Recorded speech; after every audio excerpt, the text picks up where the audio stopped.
நெஞ்சம் நிறைந்த பிரார்த்தனையையும் வாழ்த்துக்களையும் பதிவு செய்து நினைவுகளிலே பதிவு செய்து நிகழ்ச்சியை தொடங்குகிறேன். ஹெல்த் மேனேஜ்மெண்ட் அப்படின்ற தலைப்புல, உடல் நலன் மேலாண்மை அப்படின்ற தலைப்புல இன்றைக்கு 17வது வாரமாக நாம் சந்தித்துக் கொண்டிருக்கின்றோம். வெற்றிகரமான 16 வாரங்களை கடந்து நாம் பயணம் செய்து கொண்டிருக்கிறோம். இந்த 17வது வாரத்துல அதே தலைப்பு தான். ஆரம்பத்துல என்ன தலைப்போ அதே தலைப்பு தான். அழகின் சிரிப்பு, ஆரோக்கியத்தின் அழைப்பு, இயற்கையோடு இணைவோம், மனதோடு பேசுவோம் அப்படின்ற 4 துணை தலைப்புகளில் நாம் தொடர்ந்து பேசிக் கொண்டிருக்கின்றோம். அந்த மாதிரி இன்னைக்கு முதலாவதாக இயற்கையோடு இணைவோம் அப்படின்ற முதலாவது தலைப்பு. இப்போ இயற்கையோடு இணைவோம் அப்படின்ற ஒரு தலைப்பை நம்ம எடுத்ததுக்கு அப்புறமா நம்ம எங்கெல்லாம் பயணம் செஞ்சோம் அப்படின்னு சொன்னாக்க, கேரளாவில் நடந்த அந்த நிலச்சரிவுல இருந்து ஆரம்பிச்சு எங்கெங்கேயோ டிராவல் பண்ணி நாம இயற்கையான மருத்துவ முறைகள் அப்படின்றதெல்லாம் என்னென்னலாம் இருக்குது. ஏன்னு சொன்னா நாம உடல் நலன் மேலாண்மை அப்படின்ற தலைப்பு வச்சுட்டதுக்கு அப்புறமா அதுக்குள்ள இன்னும் ஆழமாக நாம் தெரிந்து கொள்ள வேண்டும். ஒருத்தருக்கும் நமக்கு எல்லாம் தெரிஞ்சிருக்கணும். அப்போதான் எந்தெந்த நேரத்துல எந்தெந்த மாதிரி முடிவெடுக்க முடியும் அப்படின்ற ஒரு உங்களுக்குள்ள தீர்மானத்தை கொண்டு வருவதற்கான ஏற்பாடு இது. அப்படி பார்க்க போகும்போது அன்னைக்கு போன வாரம், மாதத்துக்கு முன் வாரம், அதுக்கு முன் வாரத்துல மருத்துவ முறைகள், இயற்கையான மருத்துவ முறைகள், மாற்று முறை மருத்துவ முறைகள் அப்படின்ற தலைப்புகளில் முதலாவதாக நாம் என்ன பண்ணோம், ஹோமியோபதி மெடிசன் அப்படின்ற விஷயத்தை நம்ம கையில் எடுத்தோம். டாக்டர் சாமுவேல் ஹானிமன் அப்படின்ற ஆங்கில மருத்துவர். அவர் ஜெர்மனியை சேர்ந்தவர். அவர் கண்டுபிடித்த ஹோமியோபதி மருத்துவம். அவர் தான் இந்த பேர் வச்சாரு, அலோபதிக் சிஸ்டம் அப்படின்னு இங்கிலீஷ் மருத்துவத்துக்கும். தான் கண்டுபிடித்த மருத்துவத்திற்கு ஹோமியோபதிக் மெடிசன் அப்படின்னு பேர் வச்சாரு. அதற்கு அடுத்ததாக டாக்டர் சூசலர் அப்படின்ற அவரும் ஒரு மருத்துவர் தான், அலோபதிக் டாக்டர் தான்.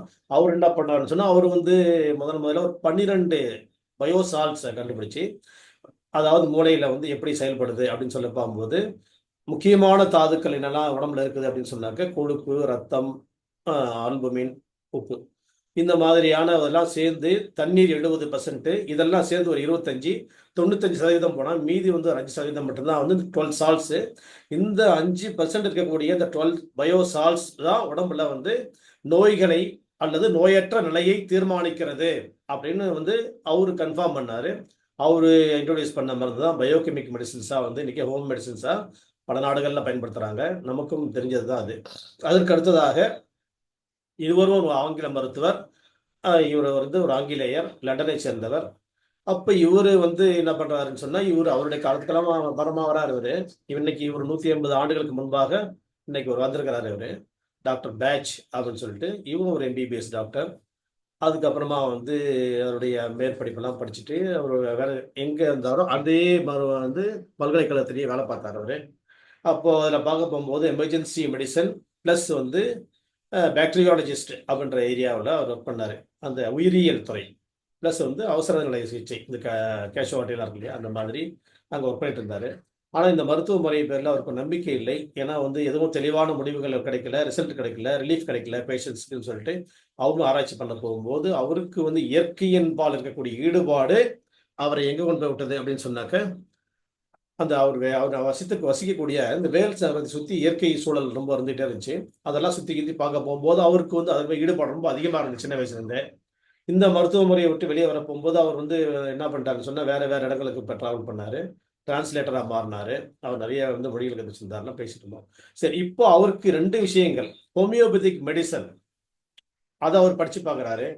அது மனம் சார்ந்தது, மைண்ட் ஓரியன்டு, மனதை இப்போ எப்படி இருக்குன்னு எடை போட்டு அதுக்கேற்ற மாதிரி மருந்துகளை செலக்ட் பண்ணுறது தான் ஹோமியோபதிக் மெடிசன் தெரிஞ்சு வச்சுக்கிட்டவர்.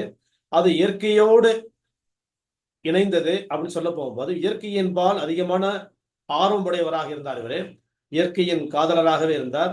அந்த இயற்கை சூழல்களில் அப்பப்போ போய் ரசித்து அது கூடிய மெய்மறந்து அங்கேயே சுற்றி கொண்டிருக்கக்கூடியவர். அப்பப்போ அவருடைய இயல்பான சூழ்நிலைகளில் ஒன்றாக அவர் இருந்தது. வாழ்க்கையினுடைய மிக முக்கிய பகுதிகள்லாம் இயற்கையான இடங்களை சுற்றி கித்தி பார்த்துட்டு அப்படியே அங்கேயே ரிலாக்ஸ்டாக டைம் பாஸ் பண்ணிட்டு இருந்தார். அப்படி பார்க்கின்ற பொழுதுதான் ஒரு நாள் ஒரு மலரின் மீது ஒரு பனித்துளியை பார்த்தார். இதுக்குதான் போன தடவை நம்ம ஏத்தப்பாட்டு ஒன்று சொன்னோம். மூங்கில் இலை மேலே தூங்கும் பனி நீரே, தூங்கும் பனி நீரை வாங்கும் கதிரவனேன்ற ஒரு பழைய ஏத்தப்பாட்டு வரிகளை நம்ம கம்பேர் பண்ணி காட்டி, அவர் என்ன பண்ணாரு, அங்க உள்ள பூமலை என்ன செஞ்சாருன்னு சொன்னா, இருக்கிற பனித்துளியை போய் நுனி நாக்கால் நக்குகிறார். அவருக்கு என்ன செய்யுதுன்னு சொன்னா, அந்த மாதிரி செஞ்ச உடனே உடம்பெல்லாம் ஒரு உற்சாகம். உள்ள அந்த சோர்வெல்லாம் வந்து நீங்கிச்சு அவருக்கு. ஒரு டயர்ட்னஸ் போயிடுச்சு. ஃப்ரெஷ் ஆயிட்டாரு அவரு. அவருக்கு ரொம்ப ஆச்சரியத்தை கொடுத்துச்சு. இதுக்குள்ள ஏதோ ஒரு விஷயம் இருக்குது. சும்மா நாம வந்து இதுல விருப்பப்படுறதுனால மட்டுமே அந்த ரிசல்ட் வந்துறது இல்லைன்னு சொல்லிட்டு அவர் ஆராய்ச்சி பண்றாரு. ஆராய்ச்சி பண்றாருன்னா, திரும்ப திரும்ப திரும்ப வந்து அதுக்குள்ளேயே பார்க்குறாரு அவரு. என்னடா நடக்குது? இந்த பூவுல நடக்குது, அந்த பூவுல நடக்குது, அந்த பூவுல நடக்குது. ஒவ்வொரு பூ மேலேயும் இருக்கக்கூடிய பனித்துளி, ஒவ்வொரு பூவினுடைய வாசம், ஒவ்வொரு பூவினுடைய வந்து டேஸ்ட்டு, இப்படியெல்லாம் வந்து அவர் தினந்தோறும் தினந்தோறும் அதை பார்த்து பார்த்து பார்த்து பார்த்து குறிப்பெடுத்துக் கொண்டே இருக்கிறார். அப்போ அவர் உட்கார்ந்து ஒரு நாள் தீர்மானிக்கிறாரு, இந்த பூக்கள்ல பல விஷயங்கள் இருக்கு. அப்ப இயற்கையில தான் எல்லாமே இருக்குதுன்றதுல வந்து நாம நம்புறதுல வந்து அது எதுவும் ஒண்ணும் பொய் கிடையாது. இயற்கையான விஷயங்கள்ல தான் வந்து முழுமையான வந்து வெற்றி இருக்குது. அந்த வெற்றியை எப்படி நாம் அடையணும் அப்படின்னு சொல்ல போகும்போது, அவருக்கு இந்த வேல்ஸ் நகரத்தினுடைய இயற்கை சூழலும், ஹோமியோபதி மருத்துவத்தினுடைய அடித்தளமாக இருக்கக்கூடிய மனம் சார்ந்தது, ஒருத்தரோட மைண்டை பார்த்து தான் மருந்து செலக்ட் பண்ணுன்ற அந்த செய்தியும் சேர்ந்து அவருக்கு என்ன பண்ணுச்சுன்னு சொன்னா, அவருக்கு ஒரு உற்சாகத்தை கொடுத்தது. இது ரெண்டையும் கம்பேர் பண்ணி நாம என்ன செய்யணும், என்னென்ன மாதிரி உணர்வுகள் எல்லாம் நமக்குள்ள வந்து கஷ்டங்கள் ஏற்படுத்துது, நோய்களை ஏற்படுத்துகிறது, துன்பங்களை தருகிறது. அப்போ எந்த மாதிரியான ரிலீஃப் கொடுத்தா இதுல இருந்து விடுபடலாம் அப்படின்ற இடத்த வந்து அவர் சிந்திக்கிறாரு. அப்போ அவருக்குள்ள வந்து உட்கார்ந்து அவர் வந்து ஸ்டடி பண்ண போகும்போது என்னெல்லாம் வந்து அவருக்கு தோணுதுன்னு சொன்னா 7 விதமான மனநிலைகள் அவர் நிறைய வந்து குறிப்பிடுகிறாரு. எடுத்து எடுத்து எடுத்து ஃபைனலைஸ் பண்றாரு. கடைசியாக ஒரு இடத்துக்கு வராரு. வரப்போகும்போது ஒரு என்ன மனநிலைக்கு வராரு அப்படின்னு சொன்னா 7 விதமான உணர்வுடையவர்கள் தான் மனிதர்கள். இந்த எல்லாருக்குள்ளேயுமே இந்த 7 உணர்வுகளும் சுற்றி சுற்றி தான் வருது. இதுல எந்த உணர்வு மிகைப்படுகிறதோ அந்த உடம்புக்குள்ள, அந்த மனசுக்குள்ள, அதுக்கேத்த மாதிரியான நோய்கள் அந்த உடம்புக்குள்ள உற்பத்தி ஆகிறது அப்படின்னு ஒரு இடத்துக்குள்ள தீர்மானத்துக்கு வராது. அந்த உணர்வுகள் என்ன அது அப்படின்னு சொன்னாக்க, முதலாவதாக கிரீடு. கிரீடுன்னா பேராசை. இது ஒண்ணு உடம்ப தாக்குது. அடுத்தது 2வதாக பிரைடு, பெருமை. 3வதாக செல்ஃப் லைஃப் ஆர் செல்ஃபிஷ், சுயநலம். 4வதாக குரூவல்டி, கொடுமை புரிதல், கொடுமை. 5வதாக ஹேட், வெறுக்கிறது, அடுத்தவங்களை வெறுக்கிறது. 6வதாக இக்னோரன்ஸ், அறியாமை. 7வதாக நிலையின்மை, அதாவது இன்ஸ்டபிலிட்டி. இன்னைக்கு வந்து ஒரு மாதிரி மைண்டு, நாளைக்கு வேற மாதிரி மாத்திக்கிறது. நேற்று ஒரு மாதிரி, இன்னைக்கு ஒரு மாதிரி, நாளைக்கு ஒரு மாதிரி. இந்த 7 விதமான மனநிலையும் ஒவ்வொரு மனிதனுக்குள்ளேயும் இருக்கக்கூடிய விஷயம்தான். ஏன்னா நம்முடைய சூழல்கள் எப்படி இருக்குதோ அதுக்கேற்ற மாதிரி இந்த மனநிலைகள்ல வந்து நமக்கு மாற்றங்கள் ஏற்பட்டுட்டே தான் இருக்கும் எப்பவுமே. அப்போ அதுல இருந்து நம்ம என்ன செய்யணும் அப்படின்னு சொன்னா, எது நம்ம மனசை வந்து அதிகமாக தாக்குகிறதோ அதுதான் இப்போதைய உடம்புக்குள்ள இருக்கக்கூடிய நோயின் நிலை.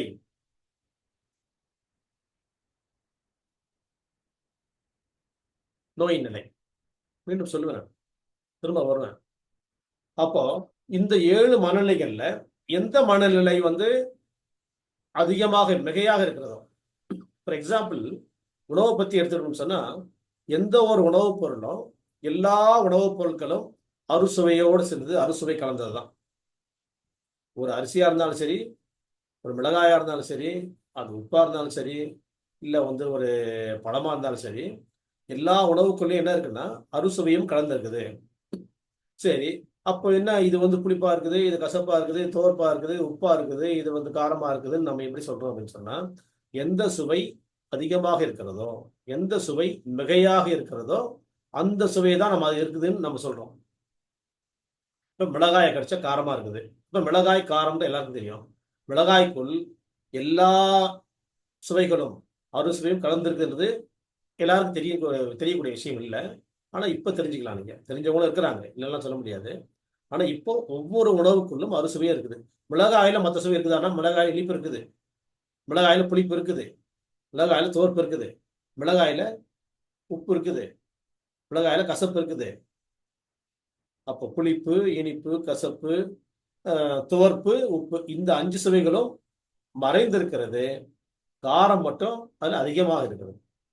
அது உப்புல 5 சுவை, 6 சுவை, 5 சுவை மறைஞ்சிருக்குது. உப்பு சுவை, உவர்ப்பு அது அதிகமா இருக்குது. இப்ப அதே மாதிரி வந்து ஒரு புளி இல்ல மாங்காய் எடுத்து சாப்பிட்றோம்னு சொன்னா, மாங்காய் புளிக்குது. அதுல அறுசுவையும் இருக்குது, அதுல மிகையான சுவை வந்து புளிப்பு. அந்த மாதிரி இவர் தீர்மானிக்கிறாரு. இந்த டாக்டர் பேட்ச் என்ன சொல்றாருன்னா, 7 விதமான உணர்வுடையவர்களாக மக்கள் இருக்கிறாங்கன்னு சொன்னா, ஒவ்வொரு சூழ்நிலைகள்ல அவன் ஒவ்வொரு விதமான மனநிலைக்குள்ள மாறுறான் மனிதன். அவன் எந்த விதமான மனநிலைக்குள் மாறுகிறானோ, அந்த மனநிலைக்குரியவனாக அதுக்குரியவனாக இவன் ரொம்ப செல்ஃபிஷ், இவன் ரொம்ப பெருமை பிடிச்சவன், இவன் ரொம்ப வந்து பேராசை பிடிச்சவன், இவன் ஒரு சுயநலவாதி, இவன் வந்து ஒரு அப்படியே வந்து கொடுமை கொடுன்னு இருப்பான். கொடுமை ஏதாவது அடுத்தவங்களை ஏதாவது முடிட்டு புசிக்கணும் கொஞ்ச நாள் பார்ப்பான். இவன் வந்து அடுத்தவங்களை வெறுக்கிறதா வேலை. எப்ப பார்த்தாலும் எனக்கு அவனை பிடிக்காது, இவனை பிடிக்காது, எனக்கு அவனை பிடிக்காது, இவனை பிடிக்கும், யாரையுமே பிடிக்காது, என்னையும் பிடிக்காது கன்சல் அப்படின்னு தனக்கான சொல்லக்கூடியவன். இப்படி வந்து ஒவ்வொரு உணர்வுகளும் ஒவ்வொரு நேரத்திலையும் ஒவ்வொரு மனிதனுக்குள்ளேயும் மிகையாகும், குறையும், கூடும், குறையும், கூடும், குறையும். ஆனா எது கூடுதலாக இருந்து மற்றதெல்லாம் அடங்கி போயிருக்குதோ அதுக்கேற்ற மாதிரியான நோய்கள் ஏற்படுது அப்படின்றத வந்து அவர் கண்டுபிடிக்கிறாரு. இதுதான் தீர்மானிக்கிறார். இந்த 7 தான் மனிதனை வந்து பாழ்படுத்தி கொண்டிருக்கிறது, நோய்களுக்கெல்லாம் காரணமாக இருக்கிறது அப்படின்னு கன்ஃபார்ம் பண்றாரு. அந்த 7 மறுபடியும் சொல்றேன் கேளுங்க. கிரீட், கிரீடுனா பேராசை. 2வது ப்ரைடு, ப்ரைடுனா பெருமை. 3வது குரூவல்டி, குரூவல்டில கொடுமை புரிகிறது. 4வதாக ஹேட், வெறுக்கிறது. 5வதாக செல்ஃப் லைஃப், அதுதான் வந்து தன் விருப்பம், என் இஷ்டம், என் இஷ்டம், எனக்கு வேணும் அப்படின்னு சுயநலம். 6வதாக இக்னோரன்ஸ், அறியாமைய, ஒன்றும் தெரியாது, இவனுக்கு ஒண்ணுமே தெரியாது, தெரியாமையே ஏதாவது செய்துட்டு இருப்பாங்க. 7வதாக வந்து அவன் வந்து நிலையின்மை, இன்ஸ்டபிலிட்டி. இந்த 7 மனநிலையும் நமக்குள்ள இருக்குதா இல்லையான்னு யோசிச்சு பார்த்தோம்னா, எனக்கு இதெல்லாம் கிடையாது, என்கிட்ட இதெல்லாம் கிடையாதுன்னு யாரும் சொல்லிடவே முடியாது. எல்லாருக்குள்ளேயும் எல்லாம் இருக்குது. எப்படி ஒவ்வொரு உணவுப் பொருளையும் அறுசுவையும் இருக்குதுன்றது நம்ம உணவை பத்தி பேச போகும்போது பேசுவோம். நிறைய உணவை பத்தி விஷயங்கள் பேசுவோம் நம்ம. இப்போ வந்து அதை கம்பேர் பண்றதுக்காக நான் வந்து இந்த 7 உணர்வுகளோட கம்பேர் பண்றதுக்காக நான் சொன்னேன். டாக்டர் பேட்சும் கம்பேர் பண்ணல, நான் இங்க உங்களுக்கு கம்பேர் பண்ணி சொல்லிட்டு இருந்தேன் இதை பத்தி. அப்ப இந்த 7 உணர்வுகளும் நமக்குள்ளேயே சுற்றி வந்துட்டு இருக்குது. எந்த இந்த உணர்வு அதிகமா இருக்குதோ அது என்ன பண்ணுதோ அதுக்கேற்ற மாதிரியான உடல்நிலை பாதிக்கப்படுது. இதுதான் வந்து சப்ஜெக்ட் நமக்கு. இப்ப இந்த 7 உணர்வுகளுக்குள்ளேயும் அவர் என்ன பண்றாரு, ஒவ்வொரு பூவா போய் டெஸ்ட் பண்றாரு. அவருக்குள்ள என்ன உணர்வு இருக்குது அப்படின்றத அவர் நோட் பண்ணிக்கிறாரு. ஒரு பூவை போய் டேஸ்ட் பண்ணி பார்க்குறாரு, அது முகந்து பார்க்குறாரு, சாப்பிட்டு பார்க்குறாரு, அது என்ன ரிசல்ட்ஸ் ஏற்படுத்துது அப்படின்னு அவர் கண்டுபிடிச்சிட்டே வர்றாரு. இப்படி கண்டுபிடிக்க போகும்போது அவர் 37 மலர்களை கண்டுபிடிக்கிறார்.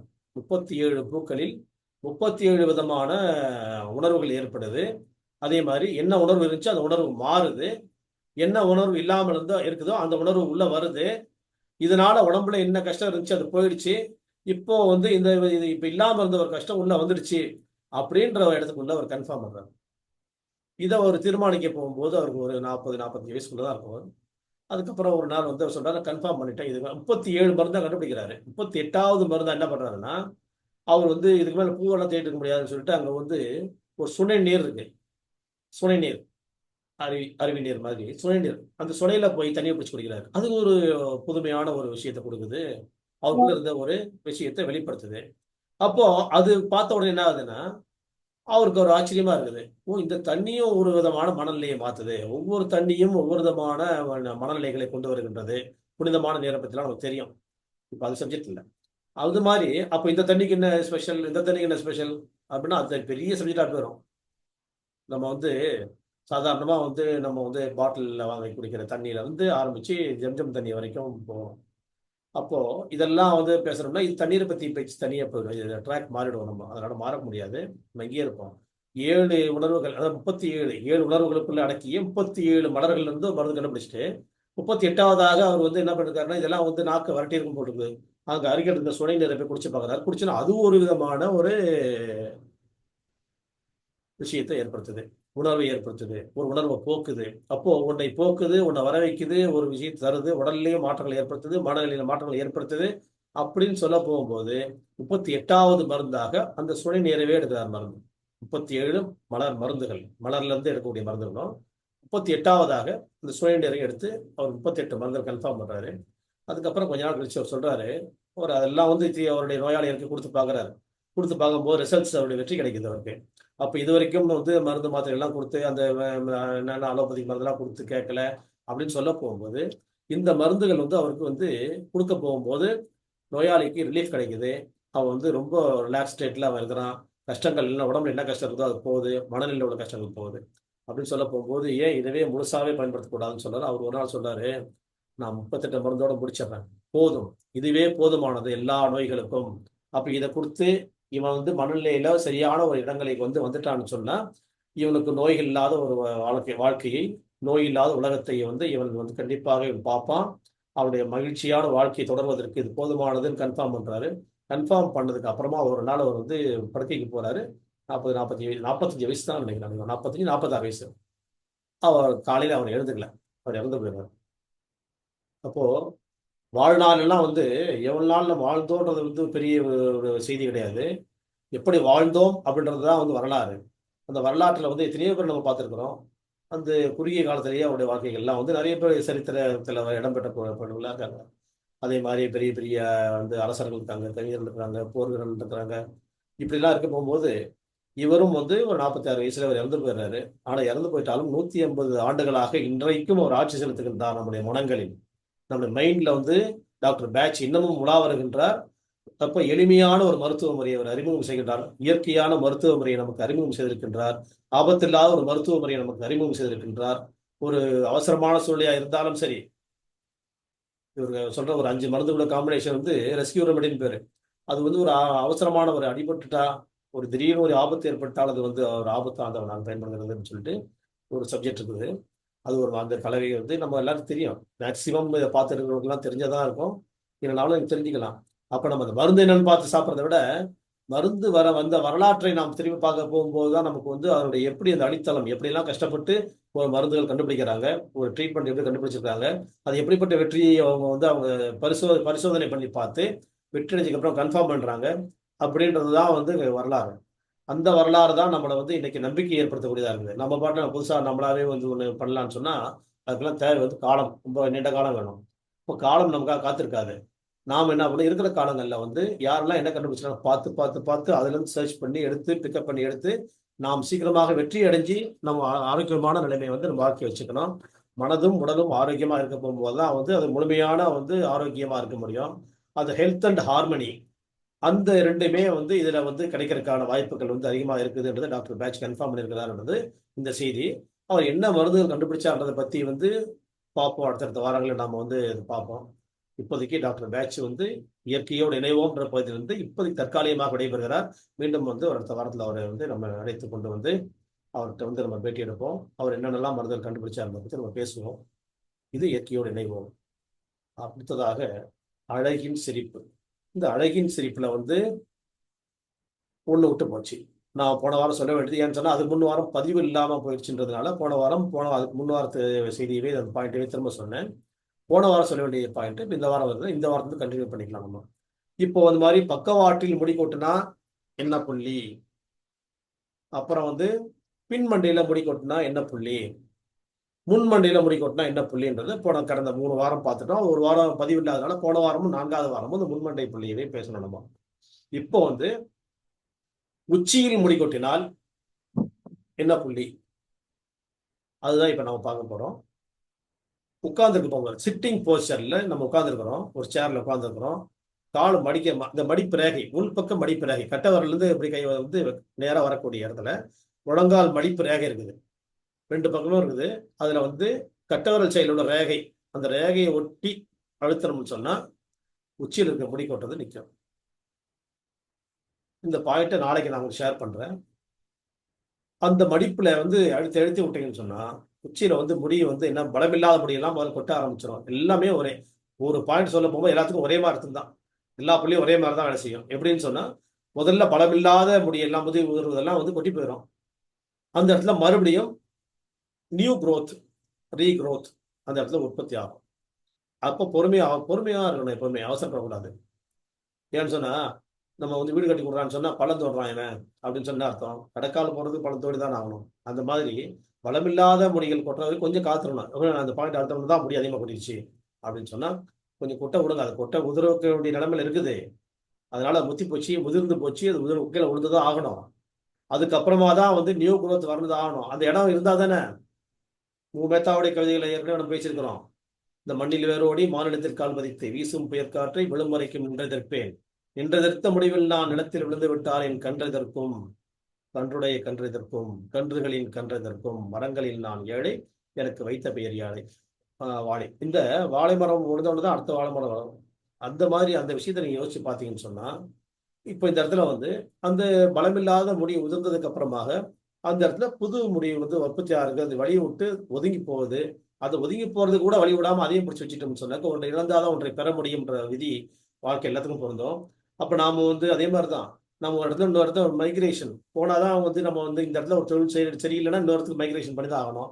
ஒரு பொண்ணுன்னா அவர் கல்யாணம் பண்ணி இன்னொரு இந்த பூந்து வீட்டுக்கு போய் தான் ஆகணும். அதே மாதிரி ஒன்றை வந்து நம்ம பெறணும்னா இன்னொன்றை இழக்க வேண்டும். ஒன்றை இழப்பதனால் இன்னொன்றை அதை விட வந்து பெஸ்டா நமக்கு கிடைக்கும்ன்றதுதான் அந்த விதி நமக்கு சொல்லித்தர விஷயம். இந்த இயற்கையின் விதி மீறல்கள் தான் வந்து நோய்கள். அது வந்து ரிவர்ஸ் வந்து நம்ம வெற்றி அடைகிறோம்னு சொன்னா அப்போ விதியினுடைய பாதைகள் நம்ம சரியாக நடக்கிறோம். விதினா விதிக்கப்பட்ட விதி அல்ல. கல்லில் வந்து கால்படுவது விதி அல்ல. கல்லில் கால்பட்டால் அங்கே வந்து அடிபடும் என்பதுதான் விதி. அந்த விதியை நம்ம சரியா புரிஞ்சிட்டோம்னு சொன்னாக்க வெற்றி அடையலாம். இந்த மாதிரி வந்து அழகின் சிரிப்பில் நீங்கள் வெற்றியடைய வேண்டும் என்பதற்கான இந்த புள்ளி இந்த வாரம் அறிமுகம் செய்யப்பட்டிருக்கின்றது. இன்னொரு புள்ளியை வந்து நம்ம அடுத்த வாரம் இன்னும் இதே மாதிரி அழகின் சிரிப்புல நம்ம சந்திக்க போறோம். இப்போ 4 புள்ளிகள். இப்போ வந்து ஏன்னா முடி உதிர்தலை பத்தி கேட்க போகும்போது இன்னும் ஒரு தடவை நான் சொல்லிடுறேன் பாருங்க. ஆள்காட்டி விரலுக்கும் கட்டை விரலுக்கும் நடுவுல இந்த சதை பகுதி இது ஒரு புள்ளி. அதுக்கப்புறம் இந்த மணிக்கட்டு ரேகை பின்பக்கமா இருக்கிறதா இமேஜின் பண்ணீங்கன்னா இதுல இருந்து 4 விரல் வச்சீங்கன்னு சொன்னா எங்க முடியுதோ அதுல இந்த மோதிர விரலுக்கு நேரா வரக்கூடிய புள்ளி இது 2வது புள்ளி. 3வதாக இந்த கட்டை விரல்ல சைட்ல இருந்து மணிக்கட்டு ரேகை இதுல இருந்து 2 விரல் குறுக்கா வச்சுட்டு எங்க முடியுதோ இது 3வது புள்ளி. அப்புறம் முழங்கால் மடிப்பு ரேகையில் உள்ள 4வது புள்ளி. அப்போ இந்த 4 புள்ளிகளும் இந்த புள்ளி அழுத்த போகும்போது முன்மண்டையில் முடி உதிர்வு, இந்த புள்ளி அழுத்த போகும்போது பக்கவாட்டில் முடி உதிர்வு, அப்புறம் இந்த புள்ளியை நம்ம அழுத்த போகும்போது வந்து பின்மண்டையில் முடி உதிர்வு, முழங்கால் மடிப்பில் அழுத்துகின்ற பொழுது வந்து உச்சியில் முடி உதிர்வு. இந்த 4ஐயும் வந்து நான் தெரிஞ்சு வச்சிருக்கீங்கன்னு சொன்னாக்க உங்களுக்கு எந்த பகுதியில தேவைப்படுதோ அழுத்தலாம். எல்லா பகுதியுமே தேவைப்படுதுன்னு சொன்னாக்க நீங்க வந்து எல்லா புள்ளியும் சேர்த்து கூட அழுத்தலாம். ஒன்றும் பிரச்சனை கிடையாது. இது வந்து ஏன்னா நீங்க வந்து ரொம்ப நேரம் பண்ண போறது கிடையாது. 1 நிமிடம் 2 நிமிடம் தான் பண்ண போறீங்க. அப்ப நீங்க வந்து ஒன்றும் பெரிய பிரச்சனை இல்லை, பண்ணிப்பாங்க. ஆனா ஒன்னொன்னா பண்ணி பார்த்தாதான் உங்களுக்கு உள்ள மனசுல பதியும். என்ன நடக்குதுன்றது புரிஞ்சுக்கணும்னா ஒன்னொன்னா யூஸ் பண்ணி பார்க்கணும். ஏன்னா அதெல்லாம் டைம் இல்லை, அவசரமா செய்யணும் அப்படின்னு சொல்லி சரி 4ஐயுமே நீங்க அழுத்துங்க, ஒன்றும் பிரச்சனை இல்லை. சரி 4ஐயும் அழுத்தி உங்களுக்கு ஏதாவது கஷ்டங்கள் வந்து குறையலன்னு சொன்னால் உங்களுக்குள்ள வந்து வேற கஷ்டங்கள் இருக்குது, அதனால இது வந்து ரிசல்ட் கிடைக்கல, உங்களுக்கு காலதாமதம் ஆகலாம். இல்லை வேற ஏதாவது கஷ்டங்கள் இருந்துச்சுன்னா அது நீங்கிற வரைக்கும் இது கொஞ்சம் வெயிட்டிங்ல இருக்கும். அது முடிஞ்சோடனே இந்த பிரச்சனை சால்வ் ஆகிட உடம்புக்குள்ளன்றதை நீங்க வந்து நம்பிக்கை வரணும். உங்களுக்கு நம்பிக்கையோடு செஞ்சு பாருங்க, வெற்றி நிச்சயம். இந்த அழகின் சிரிப்பு உங்களுக்கும் சொந்தமானது, உலகில் ஒவ்வொருவருக்கும் சொந்தமானது. மனிதனை தவிர எல்லா உயிரினங்களும் அழகோடு இருக்கின்றது, அழகோடையே இருந்து கொண்டிருக்கிறது. மனிதன் அழகை விட்டும் வெளியே போய்விட்டால் மீண்டும் அதுக்குள்ளேயே வருவதற்கான வாய்ப்புகளையும் நமக்கு இயற்கை ஏற்படுத்தி கொடுத்திருக்கின்றது. இந்த இயற்கை மருத்துவ முறைகள்லாம் நமக்கு அற்புதமான பயனை தந்து கொண்டிருக்கிறது அப்படின்னு சொல்லி நான் புரிஞ்சு இதன் மேல் நம்பிக்கையோடு செய்ய போகும்போது நம்ம இதுல இருந்து மீண்டு என்ன இதுவும் ஒரு பெரிய கஷ்டம் தான் அப்படின்னு நினைச்சு நம்ம பண்ணோம்னு சொன்னா அதுல இருந்து விடுபடலாம். இதை விட முக்கியமான கஷ்டம் இருக்குன்னு சொன்னா அதுதான் நீங்க நம்ம மைண்ட் எப்படியோ அதுதான் வேலை செய்யும், எப்படிதான் வேலை செய்யும். இதுதான் எனக்கு வந்து பிரைமரி மேட்டர், எனக்கு வந்து வாழ்க்கையில் இதுதான் அப்படின்னு சொன்னா இது கேட்கும். இதை விட எனக்கு முதல்ல அது சரி பண்ணிட்டு இது வந்துட்டா பரவாயில்லையே நம்ம மனசுக்குள்ள இருந்துச்சுன்னு சொன்னால் அதுதான் கேட்கும். இது கேட்காது. எனக்கு வேற பிரச்சனை இருக்குது, அது சரியாயிட்டா பரவாயில்ல, அதுக்கப்புறம் தான் அவன் வந்து இதுவும் வந்து வேணும், ஆனா அதுதான் முக்கியமா அவன் நினைச்சீங்க. எது உங்களுக்கு வந்து அதிகமாக டாமினன்ட், எப்படி அறுசுவையில எந்த சுவை மிகையில் பேசணுமோ அதே மாதிரி எந்த மனசுல எந்த விஷயம் உங்களுக்கு டாமினண்டா இருக்குதோ, அது தீவிரமா இருக்குதோ, அது உங்களை வந்து தாக்குதல் ஏற்படுத்துதோ அதுதான் முதல்ல தீரும். மீதி எல்லாம் அதுக்கப்புறமா தான் தீரும். அப்போ நான் முடிவு உதற்கு 4 பாயிண்ட்டையும் முடிவு உதவுவதற்காக நான் வந்து அழுத்தி பார்த்தேன், கேட்கல. ஆனா உங்க மைண்டு என்ன சொல்லுது, எனக்கு முடிவு உதறதை தடுக்கிறது முக்கியம் இல்லை, அதை விட இந்த பிரச்சனையே சால்வ் ஆயிட்டு கூடவே இதையும் செஞ்சுட்டா நல்லா இருக்கும் உங்க மைண்ட் இருக்குதுன்றதை நீங்க புரிஞ்சுக்கணும். அந்த விஷயத்தை புரிஞ்சிட்டீங்கன்னு சொன்னால் நிச்சயமாக என்ன ஆகும்னா அது சால்வ் ஆக போகும்போது இதுவும் சேர்ந்து சால்வ் ஆகும்.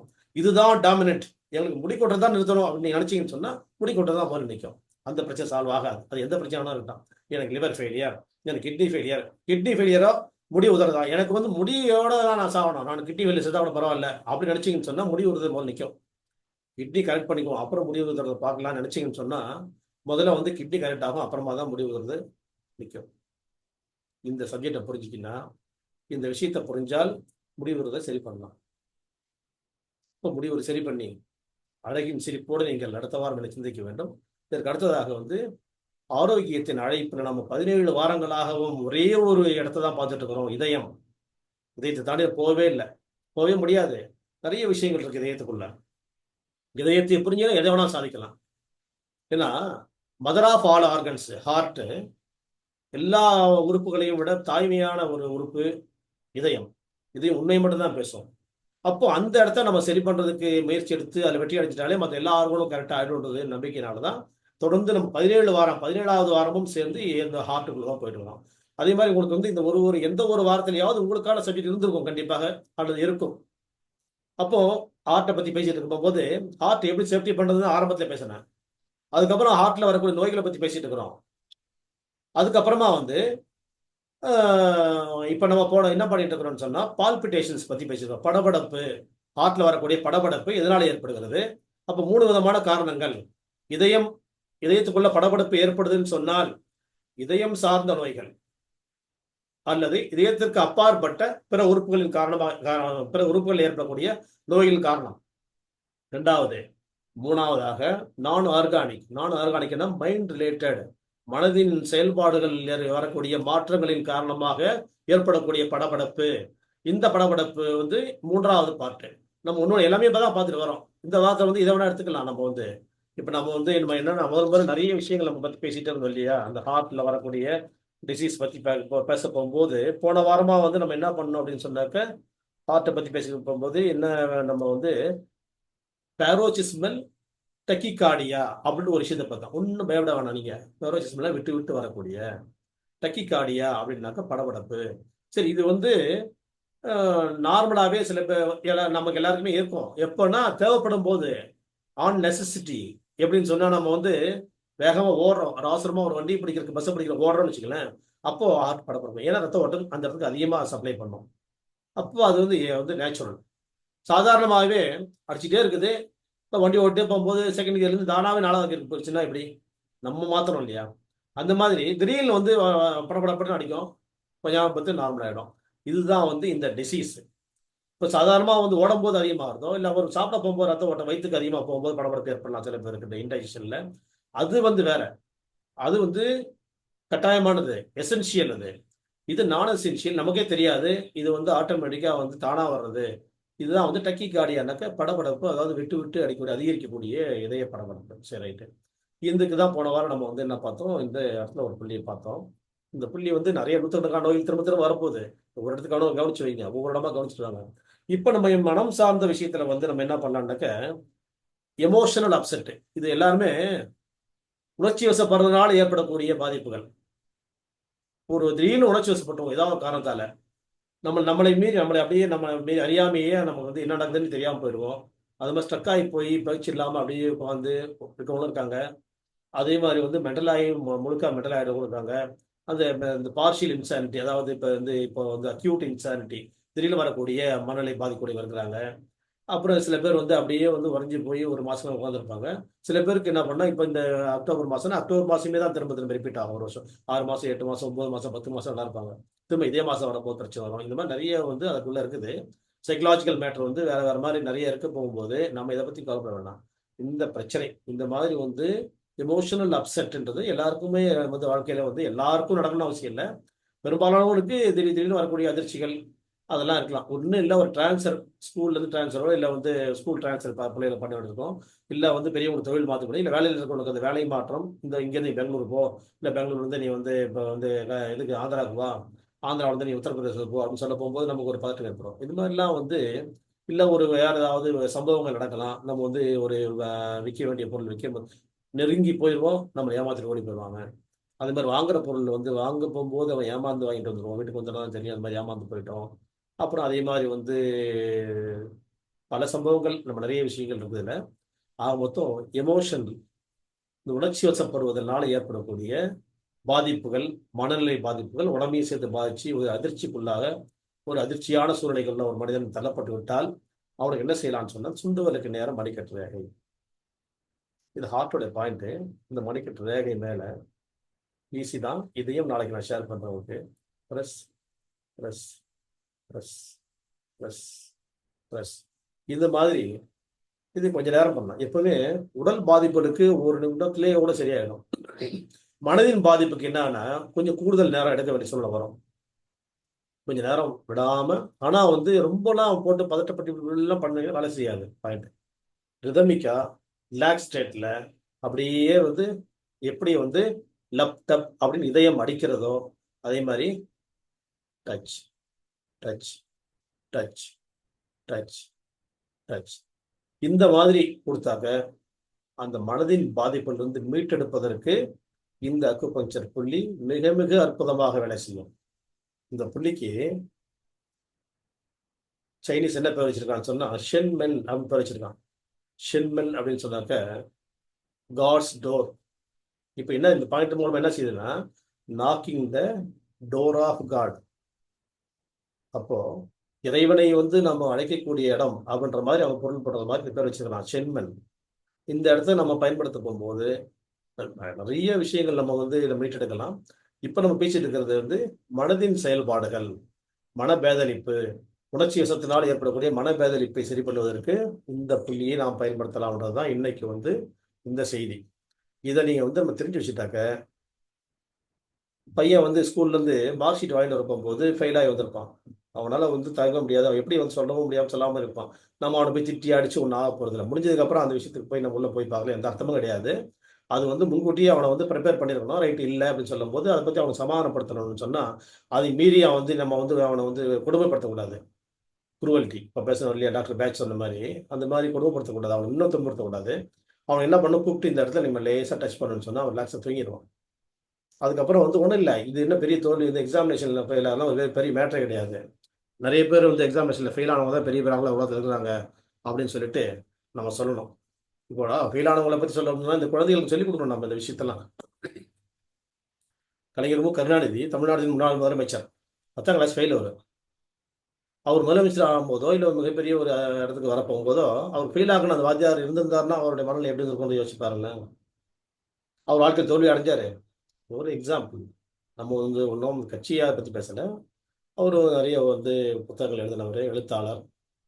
அதனால அவரை பற்றி நம்ம பேசுகிறோம், அப்படிதான் எடுக்கணுங்க. அந்த மாதிரி அப்போ அந்த தட்சிணாமூர்த்தி வந்து ஃபெயில் ஆகணும் அவர் ஒரு ஆசிரியர். அவர் பார்த்துருந்தாருனாக்க அவர் தான் அவர் இயற்பெயர். தூ பிடிச்சது அப்படின்னு ஒருத்தர் நாங்கள் பேசிட்டோம் சின்ன வயசுல. தூ பிடிச்சது அப்படின்னு சொல்லி பேசிட்டோம். இது உங்களுக்கான செய்தி. ஏன்னா நம்ம வந்து குழந்தைகளுக்கு வந்து டீச் பண்ணணும். அவங்கள வந்து எப்படி தட்டி கொடுத்து கொண்டு போகணுமோ அப்படி தட்டி கொடுத்து கொண்டு போகணும். தட்ட வேண்டியது தட்டணும், அதுதான் விஷயம். ஆனால் தட்டி கொடுத்து தான் கொண்டு போகணும். அந்த மாதிரி இந்த இடத்த நாம் வந்து பயன்படுத்துறது வந்து இது காட்ஸ் டோர். இங்கே தட்டுறோம், தட்ட போகும்போது அமைதி அடையும் மனசை அமைதிப்படுத்துவதற்கான மிக அற்புதமான புள்ளி இது. இது ஹார்ட் பாயிண்ட் தான். அந்த ஹார்ட் பேஷண்ட்டுக்கு வந்து கை வைக்காமல் இருக்கிறது நல்லது. ஏன்னா இது கூட தேவையில்லை அவங்களுக்கு. இது மனம் சார்ந்ததுக்கு அற்புதமாக வேலை செய்யக்கூடிய புள்ளின்றதை புரிஞ்சு செய்யறது அர்த்தம். சரி, இப்போ ஆரோக்கியத்தின் அழைப்புல நம்ம எப்பவும் 17வது வாரமும் எப்போதும் போல எப்போதும் நம்ம எதை பத்தி பேசிட்டு இருக்கிறோம் அப்படின்னு சொன்னா இதயத்தை பற்றி தான் பேசிட்டு இருக்கிறோம். அடுத்த வாரமும் இதயத்தை பற்றி தான் பேசுவோம். இன்னும் நிறைய செய்திகள் இதயத்தில் இருக்குது. எந்த இடத்திலிருந்தாவது ஒரு புள்ளியாவது நம்மளோட உயிர் காப்பதற்கும் நம்முடைய ஆயுளை நீட்டித்துக் கொள்வதற்கும் பயன்படும்ன்றதுல வந்து எந்த விதமான மாற்று கருத்தும் இல்லை. ஆக ஏதோ ஒரு புள்ளியில நாம வந்து வெற்றி அடைய முடியும். ஹார்ட்டை சேஃப்டியா வச்சுக்க முடியும். நம்ம ஆரோக்கியத்தை மீட்டெடுக்க முடியும் அல்லது ஆரோக்கியத்தை மெயின்டைன் பண்ண முடியும். அது நம்முடைய ஆயுளை நீட்டித்துக் கொடுப்பது மட்டும் இல்லாம ஆயுள் முழுவதும் ஆரோக்கியமாக இருப்பதற்கும் பயன்படும் அப்படின்றதுதான் இன்னைக்கு ஆரோக்கியத்தின் அழைப்பின் மூலமாக சொல்லக்கூடிய செய்தி. அடுத்தது கடைசியாக 4வது தலைப்பு மனதோடு பேசுவோம். எப்பவுமே 4வது தலைப்பை வச்சாச்சு மனதோடு பேசுவோம்ன்றது வந்து. ஏன்னு சொன்னா வந்து மனதோடு பேசுவோம்ல கதை பேசுறோம்னு நிறைய பேர் நினைக்கிறாங்க. இதுல வந்து நம்ம அப்பப்போ கதை தான் பேசுறோம். இருந்தாலும் கூட பயனுள்ள கதைகள் தான் பேசிட்டு இருக்கிறோம். இன்னைக்கு வந்து ஒருத்தரை பத்தி பேசலாம் நினைச்சேன், அது வந்து தள்ளி போயிடுச்சு. இப்ப வேற ஒருத்தரை பத்தி நம்ம பேச வேண்டியது 4 வருஷங்களுக்கு முன்னாடி நடந்த நிகழ்ச்சி. இதுவும் ஒரு பெத்து. 4 வருஷத்துக்கு முன்னாடி வந்து ஒரு நாள் வந்து ஒரு மழை பொழுது எப்படி வந்து ஆற்றங்கரையோரத்து அழகிய கிராமத்துல வந்து ஒரு புயல் பார்த்தோமோ அதே மாதிரி வந்து ஏரிக்கரை நகரங்களில் எல்லாம் வந்து மழைத்தூறல் வந்து ரொம்ப அற்புதமான ஒரு காட்சியா இருக்கும். அப்படிப்பட்ட ஒரு அழகிய காட்சி அந்த மழைத்தூறல் வந்து விட்டு விட்டு பெய்து கொண்டிருந்தது ஒரு ஏரிக்கரை நகரத்துல. அந்த ஏரிக்கரை நகரம் அப்படி எது அப்படின்னு சொன்னாக்க அதுதான் வந்து மதுராந்தகம் நகரம். இந்த மதுராந்தகம் நகரத்துல ஒரு ஏரிக்கரையினுடைய கரையில இருக்கக்கூடிய ஒரு நபர் அந்த மழைத்தூர்ல என்ன செய்யறாரு அப்படின்னு சொன்னா, அவர் நேரா வந்து மொட்டை மாடிக்கு போறாரு. மழை துளியை பார்த்து ரசிக்கிறாருன்னு தெரியல. அவர் அப்படியே செருப்பு போட்டுக்கிட்டு அந்த டேங்க்ல தண்ணி வந்து எப்படி இருக்குதுன்னு பார்க்கறதுக்காக மேலே ஏறுறாரு. மேலே ஏற போகும்போது அங்க சரி கீழே விழுந்துறாரு. கீழே விழுந்தோன்னும் அங்கே அடிபட்டுருச்சு. மூச்சு திணறல் ஆயிப்போச்சு. அவர் கத்தி கூட கூப்பிட முடியல அவர் யாரையுமே. யாரையுமே கத்தி கூப்பிட முடியல.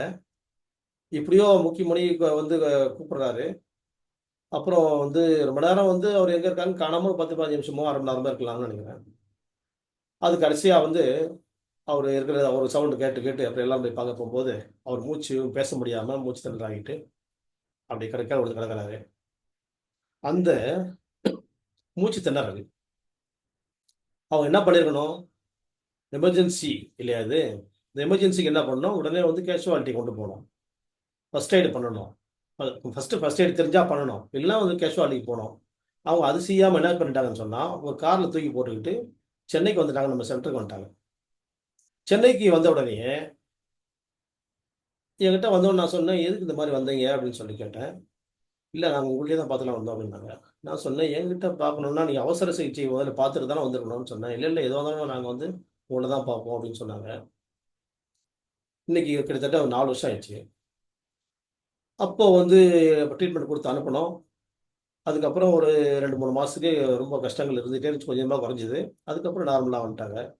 நார்மல் ஆனதுக்கப்புறம் வந்து இன்னைக்கு வரைக்கும் வந்து நல்லா தான் இருக்கிறாரு. இப்போ அவங்க குடும்பத்தில வந்து கிட்டத்தட்ட 27 வருஷமா என்கிட்ட வந்து ஒரு கிட்டத்தட்ட ஒரு 300 பேருக்கு மேல பார்த்துட்டு இருக்கிறாங்க. ட்ரீட்மெண்ட் பார்க்குறாங்க. இன்னைக்கு கூட அவங்க வந்து ட்ரீட்மெண்ட்ல தான் இருக்கிறாங்க. அதாவது தேவைப்பட்டா வருவாங்க. இப்ப எல்லாம் ட்ரீட்மெண்ட் 27 வருஷமாவா ட்ரீட்மெண்ட் அப்படின்னு கேட்கறதுக்கு வாய்ப்பு இருக்குது நீங்க. தேவைப்பட்டா தேவைப்படுற வரைக்கும் வாழ்நாள் பூரா தேவைப்படும். வருவாங்க. அந்த மாரி தான் இருக்கக்கூடிய ஒரு குரூப்ல அவங்க ரொம்ப முக்கியமானவங்க. அந்த முக்கியமானவங்கள்ல அவங்களுடைய மகள் இந்த வகுப்புல கலந்துட்டு இருக்கிறாங்க. அவங்க என்னுடைய மாணவி மோனிஷா. அவருடைய துணைவியார் இந்த வகுப்புல கலந்துட்டு இருக்கிறாங்க. விஜயா. அவர் பேரு எம்.கே. சாமி. மதுராந்தகத்துல எம்.கே. சாமி ஜவுளி ஸ்டோர் அப்படின்ற ஒரு ஜவுளி கடையினுடைய நிறுவனர், உரிமையாளர். அவரு வந்து ஆரம்பத்துல ரொம்ப கஷ்டப்பட்டு டெவலப் பண்ணி ஒரு மிகப்பெரிய ஜவுளி கடை அதிபரா உட்கார்ந்துருக்கிறாங்க. அவரு அந்த விழுந்த நேரம் எப்படிப்பட்ட நேரம் அப்படின்னு சொன்னா, தீபாவளிக்கு ஒரு 15 நாளைக்கு முன்னாடி, 20 நாளைக்கு முன்னாடி வச்சுக்கலாமே.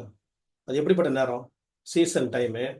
அந்த பர்ச்சேஸ் பண்றது, ஸ்டாக் எல்லாம் மெயின்டெயின் பண்ணணும். அந்த மாரி நேரத்தில வந்து அப்படி ஒரு விபத்து மாட்றாரு. விபத்துல மாட்டிக்கிட்டு அவங்க ஃபர்ஸ்ட் எய்ட் ஹாஸ்பிட்டல் கேஸ்லாம் போகாம நேரா கொண்டு வந்து இங்கே வந்து பார்த்துட்டு, நீங்க இப்ப வராங்கன்னு சொன்னா, அவங்களுக்கு எந்த அளவுக்கு வந்து நம்பிக்கை இருந்திருக்கும்.